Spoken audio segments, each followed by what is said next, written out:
Hi, Cooking Spot YouTube channel එකෙන් අපි අද සීනි සම්බෝල රෙසිපි එකක් අරන් ආවා. ඔයාලා හැමෝම සීනි සම්බෝල හදලා ඇති? මං අද හිතුවා වෙනස් විදිහකට හදන්න. අපි එහෙනම් බලමු කොහොමද හදන්නේ කියලා. අපිට මුලින්ම ඕන වෙනවා ලුණු, ඒ වගේම කරපිංචා, කෑලි මිරිස්, සීනි, අමු මිරිස්, ඒ වගේම රම්පේ, කරාබු නැටි, කරදමොංගු, පොල් තෙල් අරන් තියෙනවා, ඒ වගේම වතුර, ලුණු, සියඹල අරන් තියෙනවා. ඒ ටික තමයි අපිට ඕන වෙන්නේ.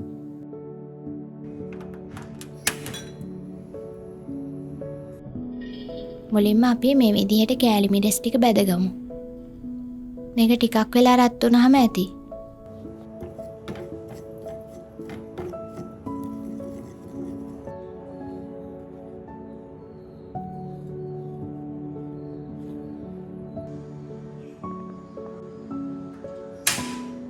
ඊළඟට අපි ලුණු ටික එකතු කරගන්නවා.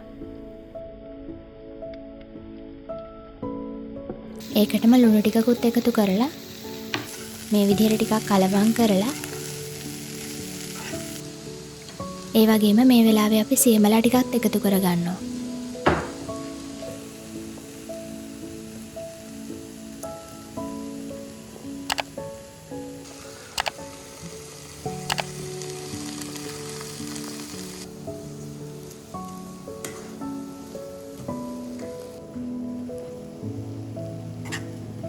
මං කරපිංචා ටිකකුත් මේ වෙලාවේ එකතු කරගත්තා.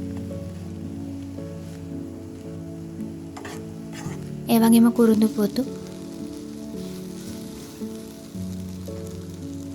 දැන් මේ ටික හොඳින් කලවම් කරලා අපි මේ විදිහට තෙල් ටිකක් එකතු කරගන්නවා.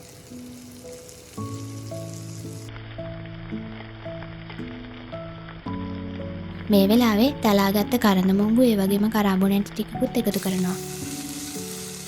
දැන් අපි රම්පේ ටිකකුත් එකතු කරගත්තා. ඒ වගේම අමු මිරිස්,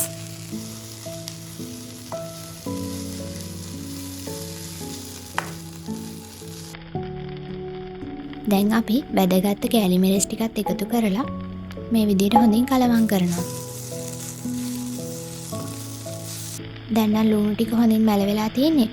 අපි අඩු තෙල් ප්‍රමාණයකින් තමයි මේ ටික හදාගත්තේ.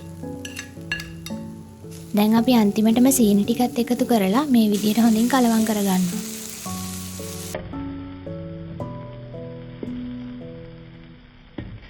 දැන් නම් අපේ සීනි සම්බෝල රෙසිපි එක රෙඩි.